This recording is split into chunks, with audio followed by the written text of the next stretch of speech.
Well, good afternoon to the very final Wednesday seminar of the academic year. And it's really wonderful to have Anu Ramaswami end the semester with her visit here. Dr. Ramaswami is the Charles M. Denny Jr.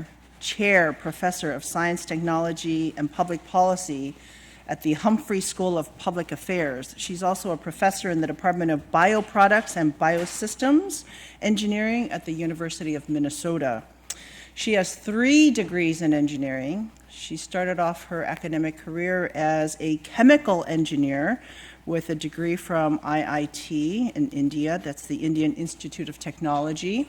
And then she came to the US and she went to Carnegie Mellon, where she got a Master's of Science in Civil Engineering and then a PhD in Civil and in Environmental Engineering.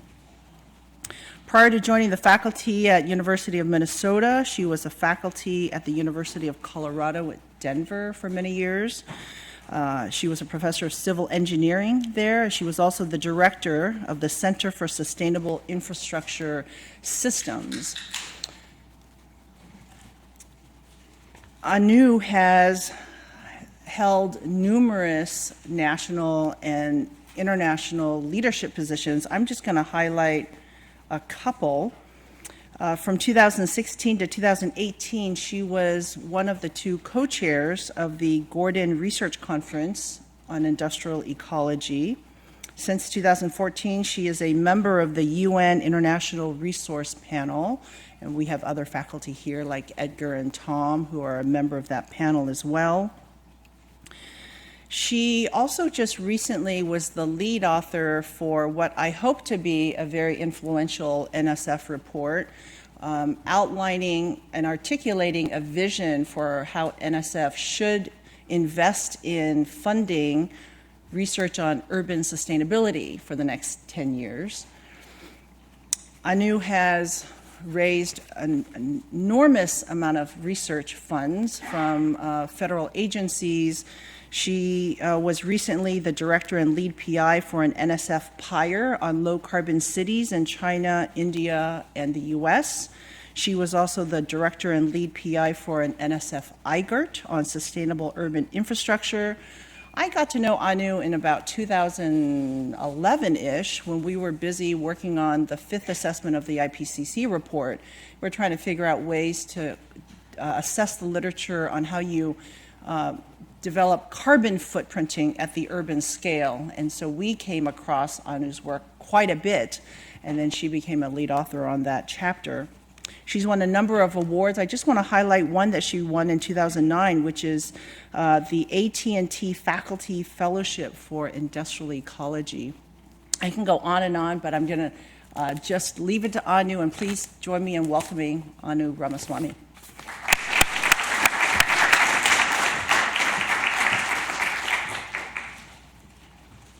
All right, so thank you all for having me here, and it's a pleasure to be back here and giving a talk at FES. So I'm going to talk a little bit today about transforming urban infrastructure and food systems towards these multiple outcomes that we all care about in sustainability. But before moving there, I want to quickly acknowledge wonderful colleagues. This is a picture of our PIO project, colleagues from different schools. Our network spans about 20 faculty across 8 universities and 50 graduate students. Couldn't do this work without them, without the grants, and as well without city policy partners that have been integral to our work. So I'll talk a little bit about my interdisciplinary journey today, and then I'll dive into the framework and framework applications with some reflections on industrial ecology. So basically, this is where I see myself at the intersection of sustainable urban infrastructure and food systems, thinking of systems as social, ecological, infrastructural, interdisciplinary systems. I look at how technology and infrastructure innovations in multiple sectors can transform those systems towards these multiple outcomes which are captured by the SDGs. And so that's where I see myself intellectually sitting within sustainability, science, and engineering. I also wanted to say, as Karen introduced me, I began as an engineer. I am an engineer. And as an engineer, my first textbook is on integrated environmental modeling. So I was thinking of integration even back then. And for me, the transformation to who I am now in interdisciplinary urban systems really happened through my journey with industrial ecology, which I see as an anchor in my professional life. And this was a paper called a Social Ecological Infrastructural Systems Framework that came out in JIE in 2012 that was inspired by Eleanor Ostrom's SES framework, but really addresses infrastructure. And for me, that really is the anchor for the interdisciplinary work I'm going to share. And the other transformative thing that happened is in 2005 or 7, I picked up the phone and called the city of Denver and said, hey, you're working on climate action planning, and I have 5 graduate students. Why don't we work together?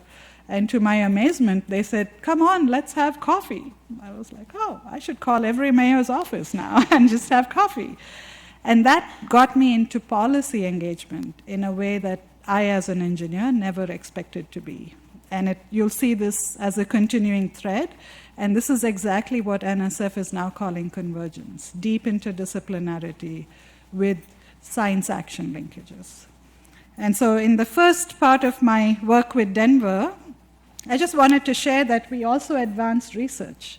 So we advanced new approaches to do greenhouse gas accounting for the city scale. I'll talk more about it. It came out in many different papers, but simultaneously, we were able to have policy impact, that our methodology became institutionalized not only in Denver, but in ICLEI USA's document, which now is the standard for 500 cities. So for me, that was very heartwarming to have that impact from one city to 500 cities. And what I'm doing since 2012 is, instead of focusing only on one outcome, which was GHG accounting, really expanding to look at multiple sustainability outcomes, using the SDG agenda. How do we address health, well-being, environment, all of that together? And these are some of the reports that came out of the IRP, and this is the SUS report that Karen referenced. So just that's sort of who I am now.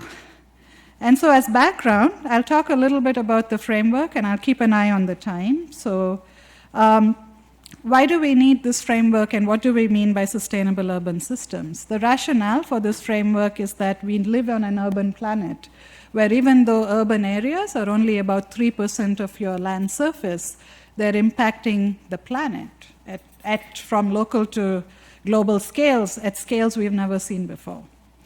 The cities also seek multiple sustainability outcomes, and this is why you need this framework, because some of those outcomes are within your boundary. Cities want to improve livelihoods, jobs, equity, local environment, but they also have, amazingly, this ambition to address transboundary climate change, transboundary water shortages. And it's that dance between spatial scales and who's governing them that's the core of the framework. The other core of the framework is that we focus on 7 provisioning systems. These are your basic food, energy, water, buildings, mobility, waste management, and public spaces. And we look at them together because, as you'll see in the next slide, they lie at the core of so many outcomes that the argument is if we focus on these 7 systems in a truly interdisciplinary and convergent way, we can have large impact. And this is seen as well in many of these policy agendas of cities that are looking at these multiple outcomes.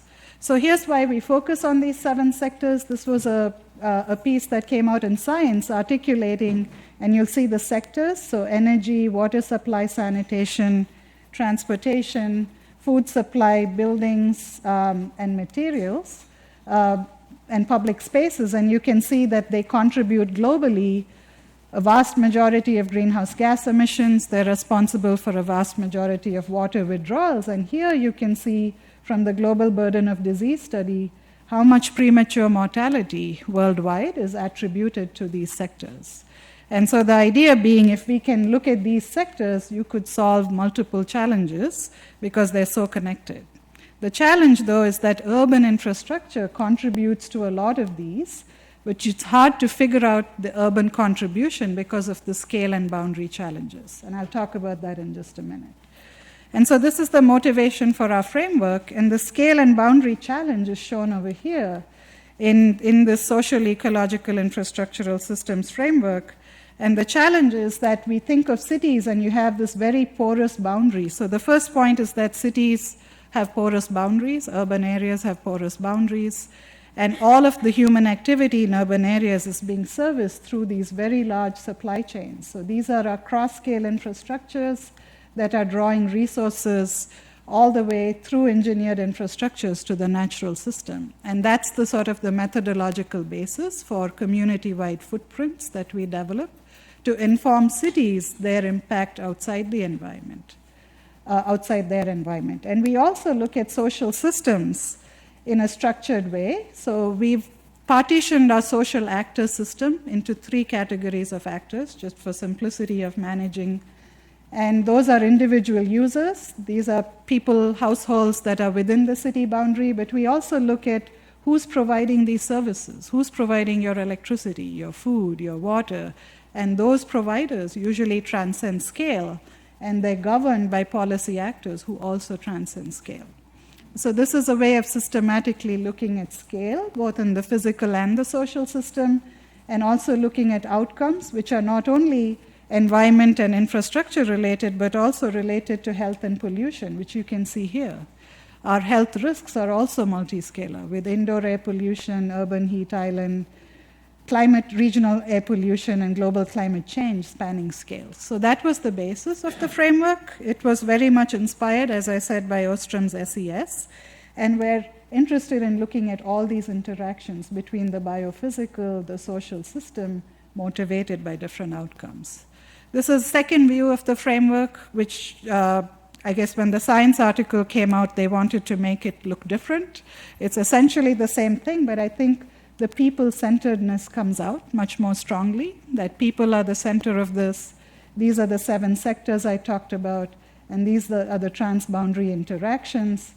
These are the outcomes, local livelihoods, health and well-being, transboundary outcomes we care about, and how are people really negotiating outcomes and scales. That's what this is about.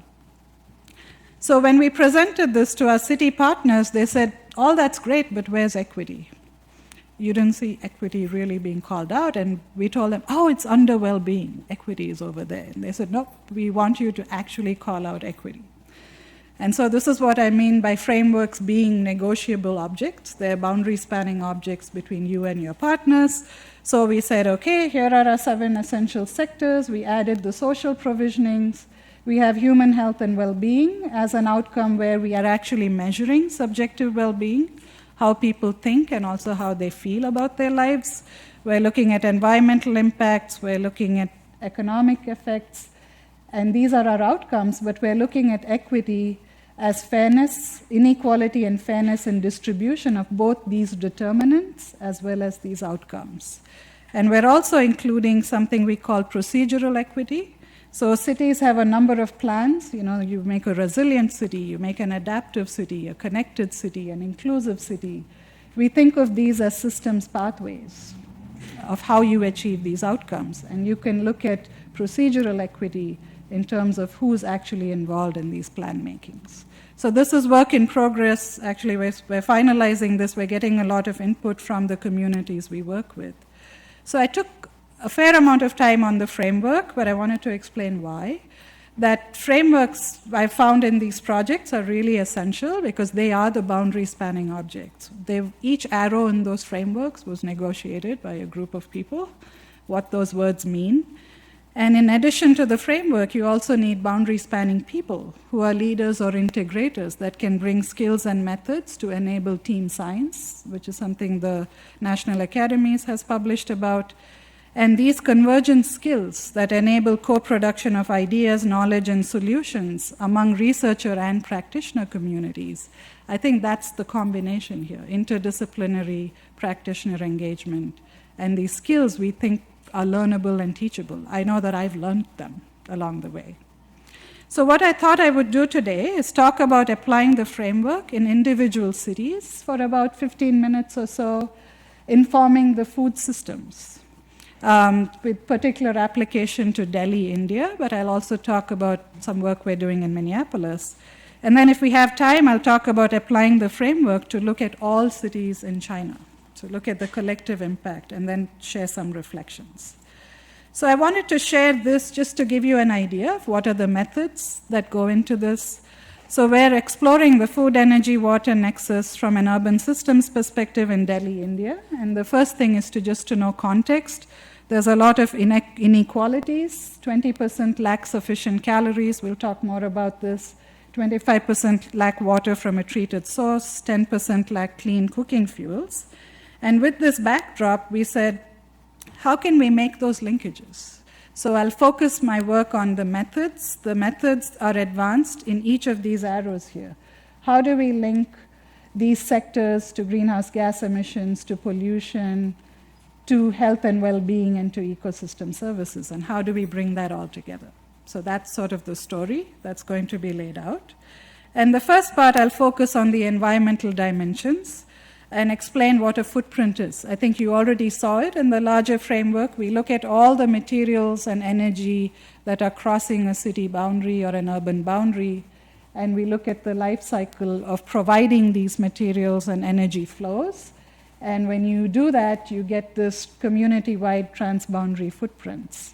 What you see here is the greenhouse gas emissions associated with those 7 sectors. So all the sectors I showed, you can see them here. So you see buildings, energy use, you see mobility, you see construction materials, you see the impact of food production, water, wastewater, and waste.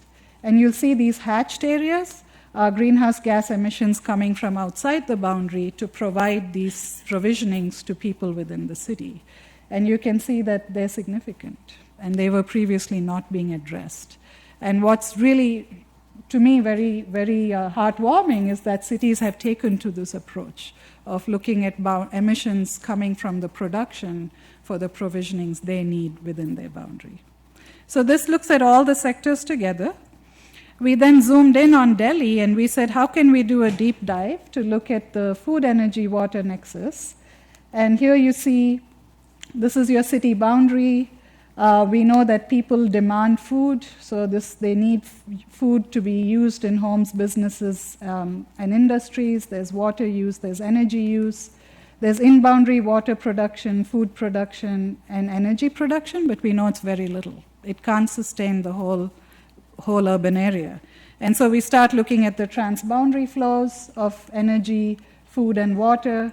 We start looking at embodied water for making energy, embodied energy for providing water, embodied water and energy for making food, and then the second order effects. what is the energy needed to pump the water to grow the food, and what's the water embedded in that energy. So this is what gets you up the supply chain, and you start seeing these second-order effects of the food, energy, water demand in the city on the broader environment. So this is what we call the system-wide food, water, energy, and GHG footprints of fuel demand in cities. And we were able to actually get spatially detailed supply chain information. Where is food coming to from Delhi? We got this from a freight survey. We were able to look at the water intensity of irrigation, of crop production, the water intensity of electricity generation. And so this very detailed supply chain informed data informed the final footprints. And this is what the footprints look like. These are coupled water, energy, and GHG footprints for food, energy, and water provisioning. Right here you see the hatched areas show you the provisionings that are coming from outside. So very quickly you see that Delhi is only providing 10%. By the way, 10 is quite a good number. 10% of the food needed by Delhi is provided within its boundary, and the rest of it is coming from outside. Electricity is about 25%. They have a power plant. Water supply, they have groundwater extraction. The rest is coming transboundary. And petrofuels, hardly anything is being refined or produced within the city of Delhi. So you can then start looking at the transboundary impacts and the in-boundary impacts, and this is what creates these footprints. So we created water withdrawal footprints that tell you how much water is withdrawn, and you can see that the food system has the largest impact, followed by energy for your water for your electricity and your direct water supply. And then you have water consumption footprints for these same sectors, and this is your greenhouse gas footprint. What's interesting here is when you do this process-based approach, you start seeing the second-order effect. So if you see the double-hatched bar is the energy that was needed to provide the water that was needed to irrigate the crops. So you can start to see the second-order effects from this type of approach. You could also then disaggregate the diet. So we were then able to disaggregate the diet and look at what are your different things that people are eating and what is their impact on water, energy, and GHGs. We also extended this to land.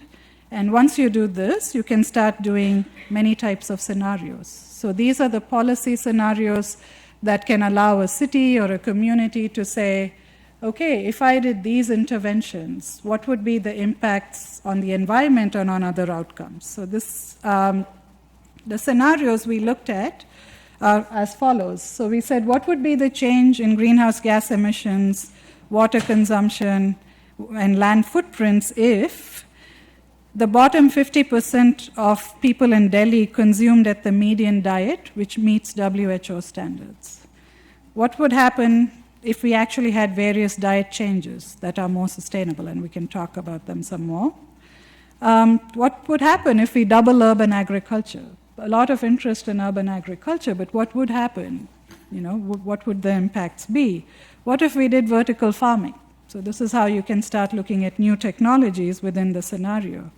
What if we switched from dirty cooking fuels? Remember I said there was 20% that were using dirty cooking fuels, like biomass and cow dung and firewood. What if you changed that? What if you changed food waste management? So we have so many levers. The idea was to say, can we look and see which lever really pops up? And is there any lever that would give you water, energy, and greenhouse gas benefits? And the biggest motivation for doing this was to really compare with the transboundary scenario. So often when you work in the urban space, people will tell you, what can a single city do? And we were really motivated to say actions that a city can take can be comparable with actions you can take outside the boundary. Because typically when you think of managing the food systems, there's a lot of effort on the agriculture, the supply chain side.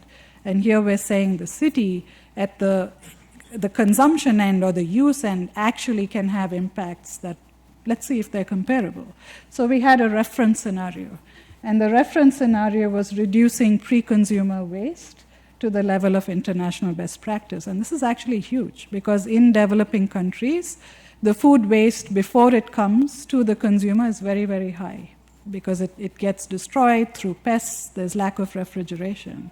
So if you're improving that, that's a big bar. And so here's what we found. This is a complex graph, so I'm going to walk through it slowly, or maybe fast, but carefully. And what I want you to see is, first of all, on the x-axis, we're showing the percentage change. So, and then you can see over here, we're looking at water in blue, greenhouse gas in red, and land impacts in green. And you can see increased impacts on this side, and you can see reduced environmental impacts on that side. Okay? So in other words, that side is good. So if you go on that side, you're reducing environmental burdens. And the first big takeaway is you see the transboundary reference scenario. Of course, if you reduce food waste upstream, it's beneficial for everything. But what's interesting is that many of these, at least for GHG, are at least in the realm of uncertainty of what you have here. They're in the realm of what you can achieve through the reference scenario. And so the first conclusion is city actions can rival transboundary actions. The second conclusion is that city food waste management can be tremendously important, particularly for greenhouse gases, which you can see here, which is the biggest impact, the red bar. So the food waste management impacts can be very promising, very large. The third conclusion is that if you increase diet equity, if you got 50% of the population bringing them up to the median diet, of course it would have some impacts on land, energy, and water. You would expect that because they're consuming more. But it's relatively less. It's about less than about a 10% increase. So that's promising. So it resulted in a modest increase in resource impact. And the other conclusion is if you look at the bars, there's always a trade-off. You could never get water, energy, and land to all sync up beneficially. So this is good to know, because when we think of SDG linkages, it's not going to always be positive. And it's good to have a systems approach that individual cities can use to know that there's going to be a trade-off. And then the last thing is vertical farming and urban ag actually had very little impact. Vertical farming doesn't have very large aggregate water impact for currently viable crops, because the types of things you can do in vertical farming, the big water impact is by grains, and vertical farming isn't there yet to produce grains with low water intensity. And then, so these are the final conclusions, that city actions can rival transboundary actions. Vertical farming applied to all currently viable crops doesn't have a big water impact, because water-dominant crops are not being shifted to vertical technologies that are less water-intensive. Increased diet equity can be offset. So if you go back here, you can actually offset this increase by potentially doing multiple of these strategies. So that could be an option. And there's really a large in-boundary resource requirements. If you're in a water-scarce city, urban agriculture in Delhi actually makes very little sense. And we show that in a companion paper as well. So the big benefit is that urban agriculture has small and uncertain benefits, but it could provide other benefits that could be valuable, like social well-being, like heat island mitigation. And those are the things we're actually investigating in our current work. So the big picture from this is that you can use these types of tools to look at how a city can look at its global impact. What's my portion of the global impact? And can I impact that through different strategies? And you can look at trade-offs. What we saw was that you could have a reduction in greenhouse gases through waste management. You will have an added land impact if you did all of these strategies together. So these are the strategies we looked at together. You would increase your water impacts, but you could beneficially have a health impact. So that's where we're going through cooking fuel interventions. So what we did after this is actually work that's not published, but I wanted to share it because it's really interesting.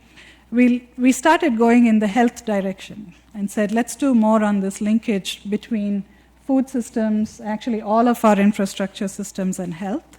So I'm going to focus on this health and well-being box and talk about methods we're developing to inform health and health risk assessment across all sectors. So I wanted to back up and say that in developing countries, a lot of your health risk is related to infrastructure, lack of access. So you just saw the data for Delhi. It's actually much worse in other cities. So in urban India, 10 to 60% of homes can lack sanitation, can lack tap water and drainage. That's a really large number. If you've been there, you would see it. Very large proportions are using dirty cooking fuels. In a previous paper, we also looked at consumption inequalities. The very rich consume 8 to 10 times more than the lowest percentile. And what we found, I'm going to keep my topic to food, what we found with food is that cities are quite food insecure in India. And this is not well studied because generally food insecurity is considered to be a rural issue. And our study, we expanded our study to 9 cities. We found that 5 of the 9 cities are falling below dietary requirements just for calories. Average diet for one city, you can see protein inadequacy as well. And this is coming out in a new publication this year. So we took all of this and said, what does this mean in the context of other health risks? Let's look at this in context. And this is for Delhi. This is work in progress, so we still have to put uncertainty bounds on all of these things. But what was remarkable for me is that diet showed up second in Delhi in rank. So outdoor air pollution, diets low in fruits, indoor air pollution, noise pollution, and you can see all the rest. Many things might surprise you here. I was surprised by noise, that noise comes ahead of unsafe sanitation. And this is actually what's coming out in the literature. So the methodological contribution here was how do we downscale data and apply the global burden of disease methodology to city-level data. So that was the contribution in methodology. We did this actually across 42 cities that we had data for. And again, outdoor air pollution, which is the red bar, completely dominates, which you would expect. If you read the news, the most polluting cities are there. But it's amazing to me how much noise and how much diet played a role in this picture, even ahead of sanitation. I was surprised. So what I'm getting at here is that these are the types of methods that cities are really interested in. Tell me about my local area. What are the health impacts? What are the environmental impacts? How can I make sense of it? So we just launched food action planning. This is Dana Boyer, my former PhD student who's now a research manager in my group. And she's leading this process, which is an amazing process. People talked about co-production. How do you take this very complex, you saw the complexity in these graphs, and communicate that to a group that's coming together, and they're coming together for 18 months to look at all these interactions in the food system. And so this is the bringing science to action. And what we're going to do is look at the food system across all its components. So food production, outside the boundary, within the boundary, processing, diets and community-wide demand, and the food waste generation. And across all of these food system components, we're looking at things like GHG emissions, climate resilience from cooling effects of urban farming, health and well-being from diets, and we're looking at justice and equity across the whole spectrum. And even the first meeting was amazing. We had 150 community members at the meeting, and it was just really amazing. We're doing very similar things with the fine-scale urban energy transitions. So some of you may know that Xcel Energy was the first investor-owned utility that plans to be zero carbon by 2040. The state of Minnesota is one of the states that has set up a zero emissions electricity standard. And so we're looking at interactions between electrified heating, building efficiency, local solar options, reuse of waste heat in district energy systems, which St. Paul is actually a leader in. So it's a great community to be working in electrified mobility. I won't get into the details, but just saying this is much more intra-urban. How do you actually lay out this transition? What happens in the core city? What happens in suburbs? How is PUC managing this? PUC is the public utilities. How is Xcel Energy going to make this transition happen? So I just wanted to reflect a little bit before I go to the much bigger scale, is I really enjoy knowledge co-production with individual cities, but not just because it's fun. I actually think you can get new conceptual framings. So in our work with Denver, our first project, that was when we came up with this transboundary urban systems concept. In our work with Minneapolis, we're getting amazing discussions of what does it mean, what is equity, what is social justice, how are people defining them, how are you measuring them. It's pushing me to do better science. It's not just a one-way engagement. New methods, new data sets. It's great to partner with cities because you get data sets that you would never otherwise get. We have premise-level data now for cities at half-an-hour intervals for 5 years that I would never have thought I could get. And it also really gives you an appreciation of what are the values. When you are dealing with trade-offs, environment, health, well-being, equity, it's very value-laden. And these conversations, you could have them academically, but having them in a community setting is really life-changing. And so I thought I would talk a little bit about applying the framework in a different scale. So you saw the city by city, it's rich, it's deep, you get a lot. But this is asking a different type of question. And so what I want to describe is how we connected infrastructure, carbon emissions, and air pollution and health risks across all 637 Chinese cities. And maybe I'll back up and say why did this come about?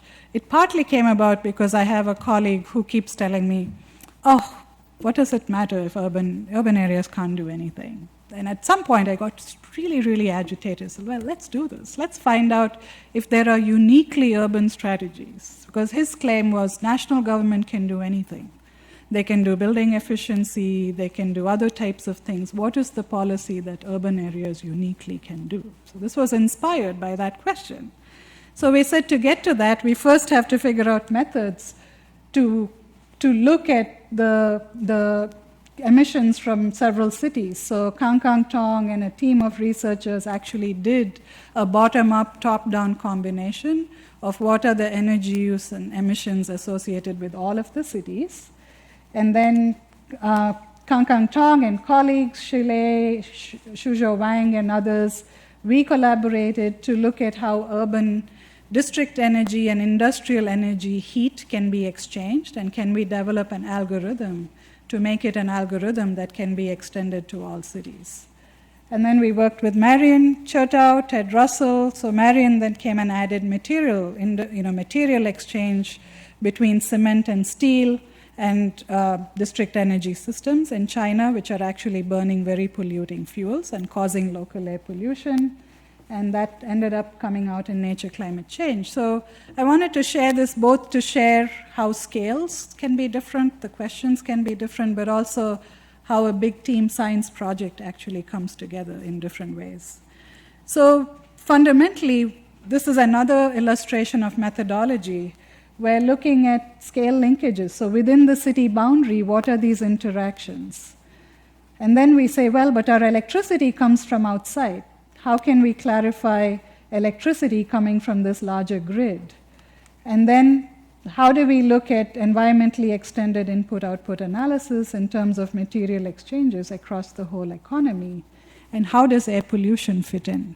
So air pollution is really challenging because air pollution doesn't sit within the boundary. And not only are you generating emissions, you're also getting emissions from outside through advection and dispersion. So there's this bidirectionality. You're sending pollution out, pollution's coming in, and this real question of if you reduced energy use, would you actually improve health? Or would your city just become slightly cleaner and you'd get this whoosh from outside, which just polluted you? Do you get the sense that that's the physical dynamic of what's happening? So our conclusions are, we first looked only at GHG, and we found really interesting results. So the first question was, if you just looked at single sector actions, which national governments can set up, They can set up actions in industrial efficiency. In fact, we use Chinese 5-year plan to model this. They can set up power plant and building efficiency. This is what you could do from the national scale. Then you say, well, some of these buildings and power plants happen to be physically located within urban areas. So that's what you're seeing here.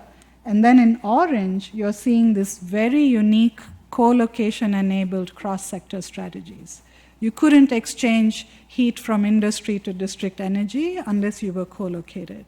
And those co-location strategies, which we're calling urban industrial symbiosis, is significant. I mean, this is about 40% of this, if you just eyeballed it.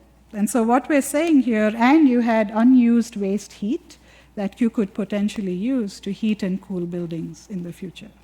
So the big conclusion here is the cross-sectoral symbiosis yielded 40% additional mitigation potential compared to just the national strategy.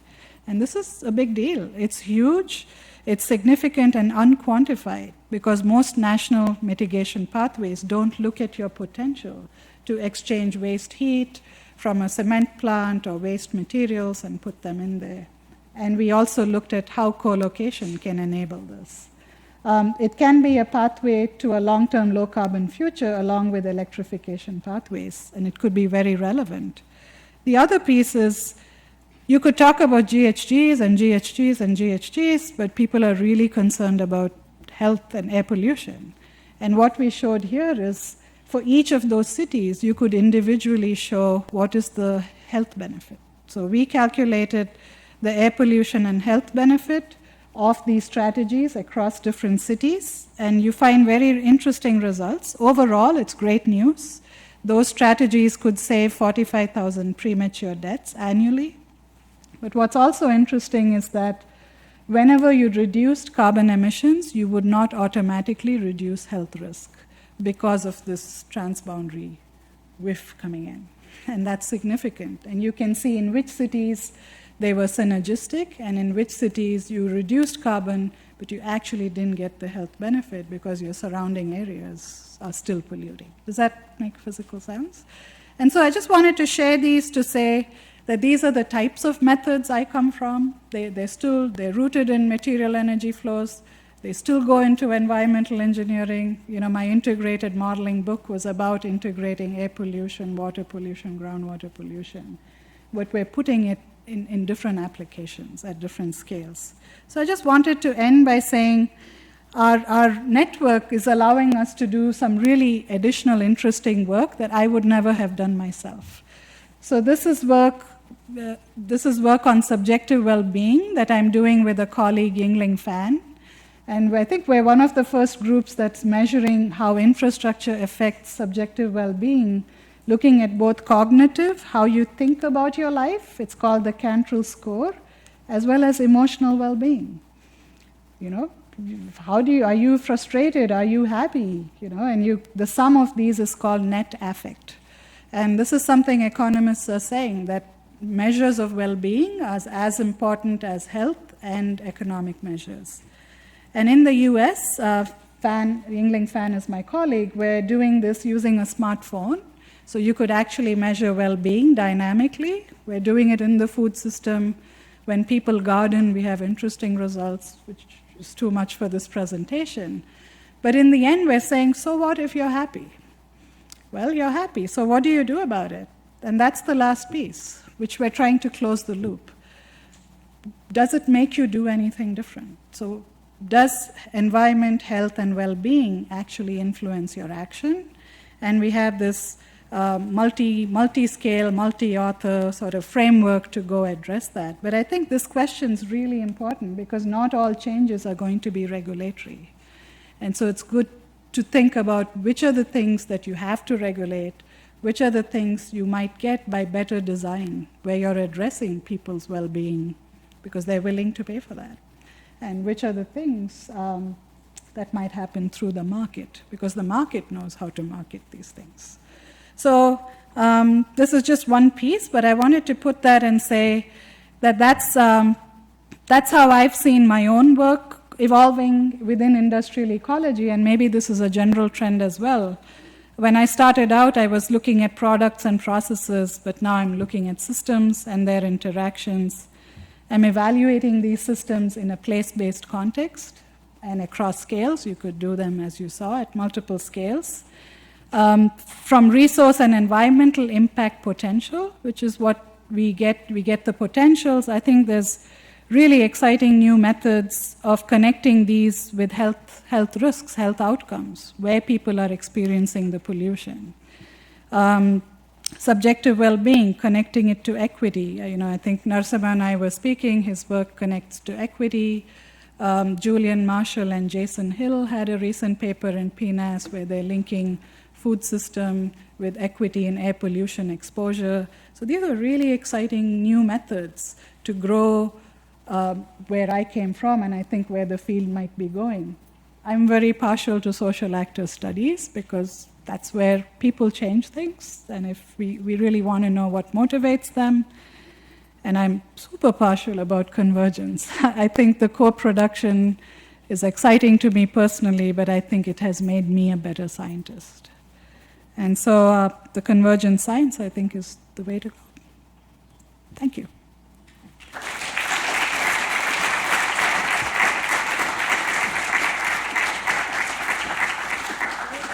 So we have time for questions, comments. Yes, and I think we have microphones. So please wait for the microphone to reach you, Peter.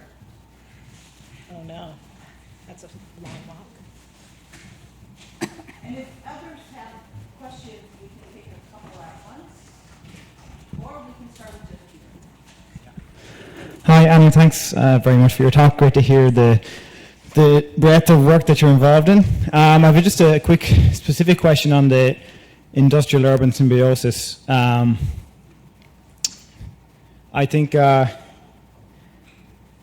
related to the waste heat. What was I going to say? I think sometimes that the best environmental outcome might not come from this such cogeneration or use of a waste stream, a waste heat stream, but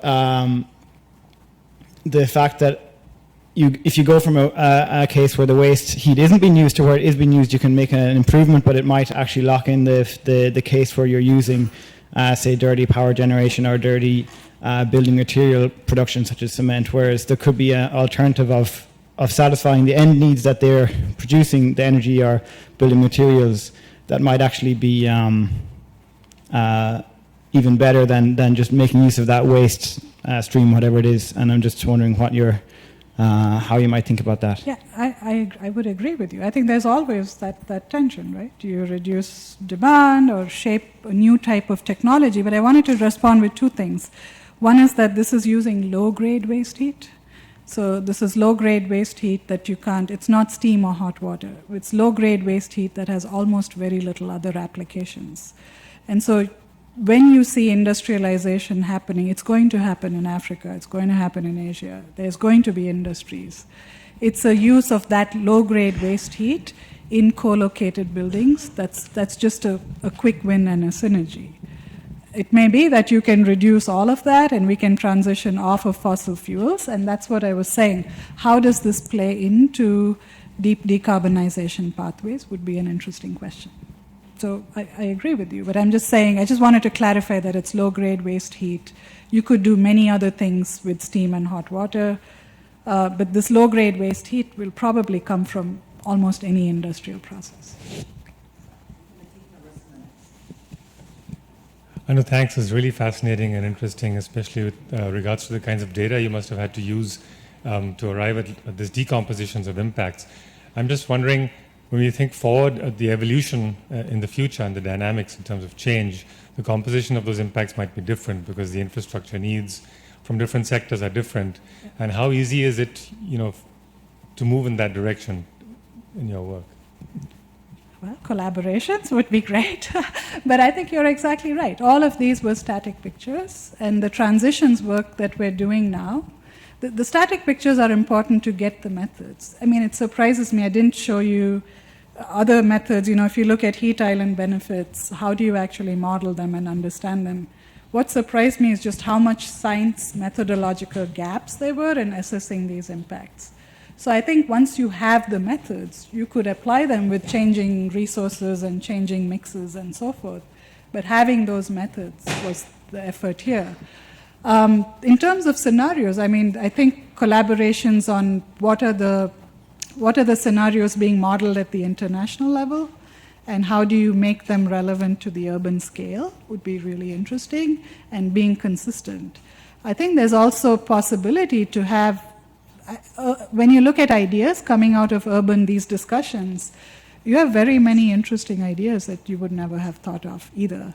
So I think that two-way exchange of what is it that the urban policymakers are thinking, that would be different.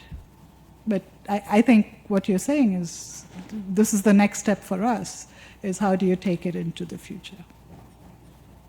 Edgar and then Michael. Yeah, no, this was a fantastic presentation. I was really encouraged how you're bringing together different ideas and different streams of science to apply to these urban systems. I just read the other day that now India is the fastest urbanizing country with, I think, all the top 10 cities in the world that are growing fastest being located in India.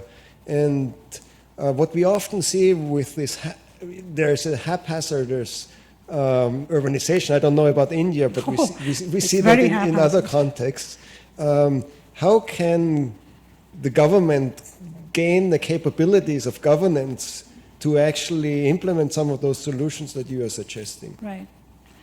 Well, so in one of the IR, this is a great question. So it is true that Indian urbanization is very fast, and one of the reasons you see the inadequate infrastructure is because you see that more where rates of urbanization are very fast, because the planners can't keep up, and they might have a strategic plan, but the urbanization has already overtaken their planning horizon.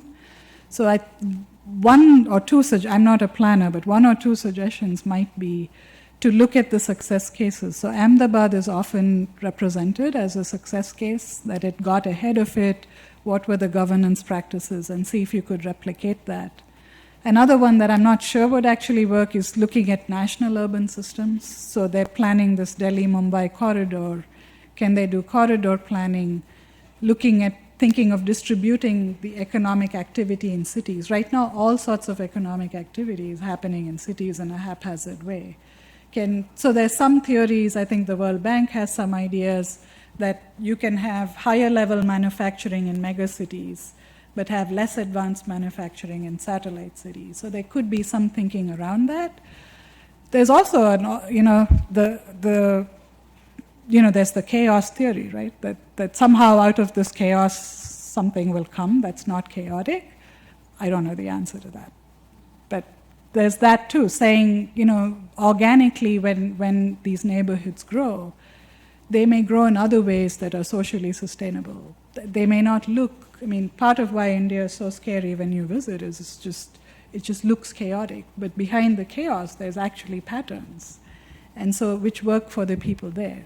So it's not clear to me how to evaluate that. So maybe out of that chaos, a lot of decentralized infrastructure solutions might come up, which are locally managed and maybe ending up more sustainable, but where equity comes in. We're actually studying decentralized and distributed infrastructure in India. So as an alternate to the planning, the decentralized option may emerge organically. There's already buildings, very wealthy neighborhoods have water treatment in their building, in the basement. Very well done. You can't even smell that it's happening, compared to the municipal wastewater plant, which you can smell from far away. So I think there's already things like that happening. Okay, we have time for one last question from Michael. Thank you. Fascinating talk. You referred often to justice and equity. Yes. And my question is, how do you tackle the power and politics that's vested in injustice and inequity? Vested interests that will not just step aside. So I don't think I can tackle it personally myself. I don't think any one of us can, but I think to me that's what is inspiring in the Minneapolis Food Action Plan. And I was actually speaking earlier that justice is different from equity, in that there are historical institutional factors that prevented different communities from having agency and shaping their own actions in this arena. So in the food action planning process, that we're highlighting justice and equity. You saw that we had them both listed across all of those food action planning to make it transparent, so that those, to the extent possible, the power dynamics do come out. Now, to your question of how to tackle it, one way could be through these collective processes. The other way is the city of Minneapolis is, a lot of this can come from frameworks and also action. The city of Minneapolis is promoting equity and justice. The mayor has it as their policy agenda. A lot of it was driven by the shootings. You saw there were shootings that had racial elements in it. Police shootings in St. Paul, police shootings in Minneapolis. And so the community is very active in raising this to the city. So while there are vested interests, I think this is probably the best opportunity to tackle that in a transparent way. So there's, in the group that I mentioned, 150 people came to that first meeting, very active grassroots movements. And the two co-chairs of the Food Policy Council are leaders in that. So I don't have a simple answer, but I think it's the mix of community groups, NGOs, city government really paying attention to it. And there will be the vested interests, but collectively there could be a response to it. Okay, well, thank you, Anu, for a very wonderful presentation. Please join me in taking items on. Thank you.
But those communities, they inspire you.